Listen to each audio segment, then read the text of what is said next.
श्रीदेवी उवाच देवदेव महादेव त्रिकालज्ञ महेश्वर करुणाकर देवेश भक्तानुग्रहकारक अष्टोत्तरशतं लक्ष्म्या श्रोतुमिच्छामि तत्त्वतः। ईश्वर उवाच देवि साधु महाभागे महाभाग्यप्रदायकम् सर्वैश्वर्यकरं पुण्यम् सर्वपापप्रणाशनम् सर्वदारिद्र्यशमनम् श्रवणात् भुक्तिमुक्तिदम् राजवश्यकरम् दिव्यम् गुह्याद्गुह्यतमम् परम् दुर्लभम् सर्वदेवानाम् चतुष्षष्टिकलास्पदम् पद्मादीनाम् वरान्तानाम् निधीनाम् नित्यदायकम् समस्तदेव संसेव्यम् अणिमाद्यष्टसिद्धिदम् किमत्र बहुनोक्तेन देवी प्रत्यक्षदायकम् तव प्रीत्याद्य वक्ष्यामि समाहितमनः शृणु अष्टोत्तरशतस्यास्य महालक्ष्मीस्तु देवता क्लीं बीजम् पदमित्युक्तम् शक्तिस्तु भुवनेश्वरी अङ्गन्यासः करन्यासः स इत्यादि प्रकीर्तितः।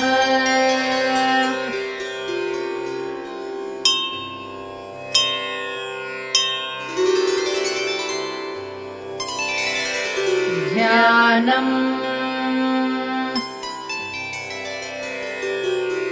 वन्दे पद्मकराम् प्रसन्नवदनाम् सौभाग्यदाम् भाग्यदाम् हस्ताभ्यामभयप्रदाम् मणिगणैः नानाविधैर्भूषिताम्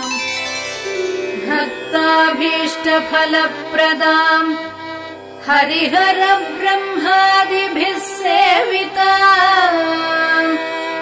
पार्श्वे पङ्कजशङ्खपद्मनिधिभिः युक्ताम् सदा शक्तिभिः सरसिजनयने सरोजहस्ते धवलतमाम् शुकगन्धमाल्यशोभे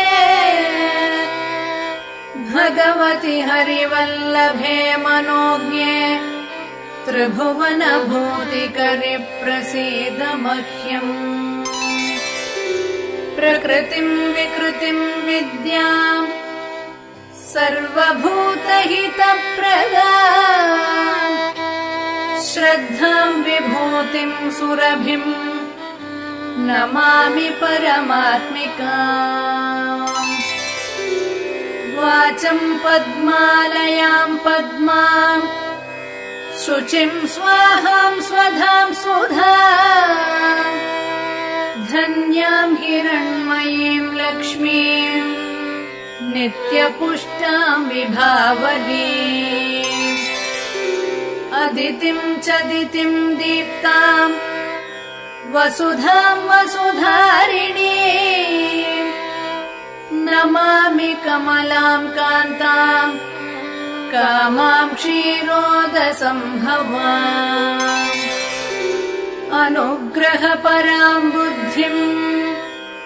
अनघाम् हरिवल्लभाम् अशोकाम् अमृताम् दीप्ताम् लोकशोकविनाशिनी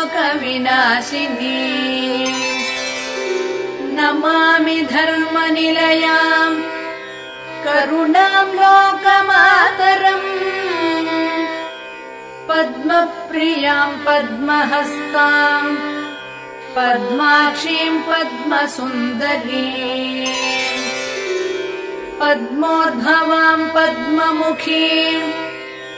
पद्मनाभप्रियाम् रमाम् पद्ममालाधराम् देवीम्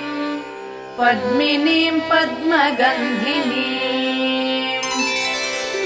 पुण्यगन्धाम् सुप्रसन्नाम् प्रसादाभिमुखीम् प्रभाम् नमामि चन्द्रवदनाम् चन्द्राम् चन्द्रसहोदरीम् चतुर्भुजाम् चन्द्ररूपाम् इन्दिराम् इन्दुशीतलाम् आह्लादजननीम् पुष्टिम् शिवाम् शिवकरीम् सतीम् विमलाम् विश्वजननीम् तुष्टिम् दारिद्र्यनाशिनीम् प्रीतिपुष्करिणीम् शान्ताम् शुक्लमाल्याम्बराम् श्रियम्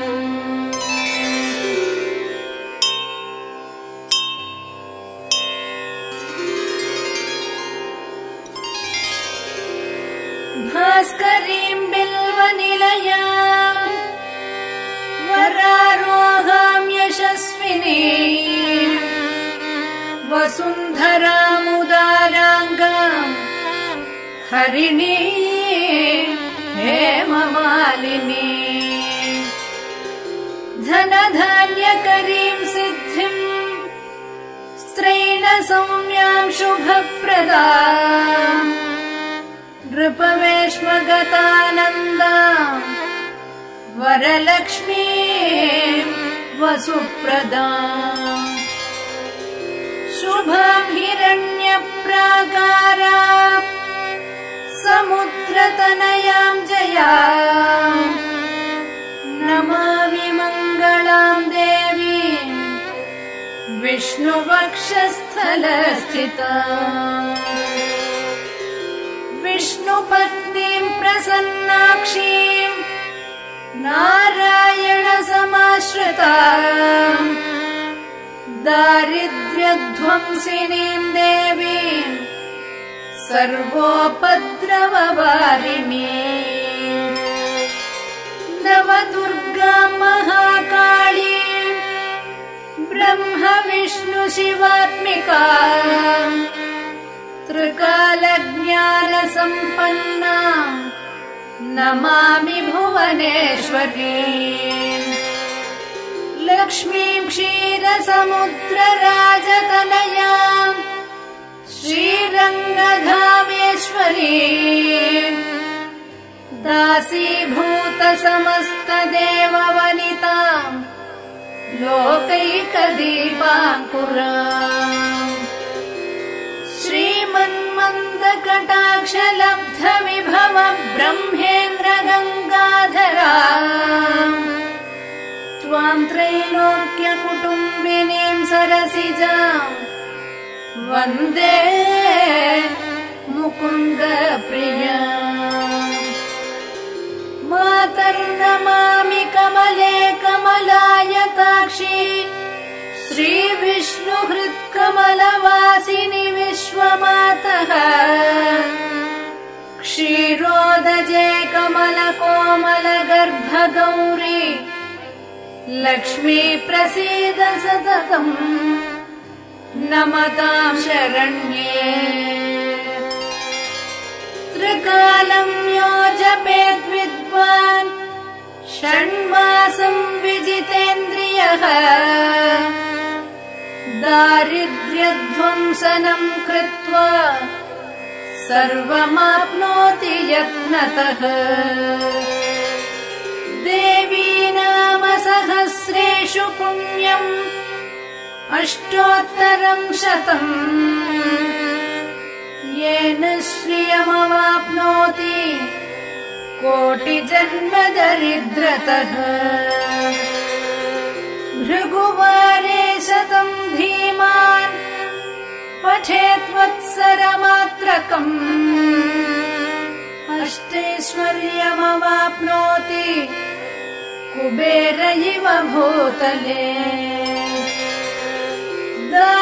दारिद्र्यमोचनम् नाम स्तोत्रमम्बा परम् शतम् येन श्रियमवाप्नोति कोटिजन्म दरिद्रतः भुक्त्वा तु विपुलान् भोगान् अस्या सायुज्यमवाप्नुयात् प्रातः काले पठेन्नित्यम् सर्वदुःखोपशान्तये पठंस्तु चिन्तये देवी सर्वाभरणभूषिता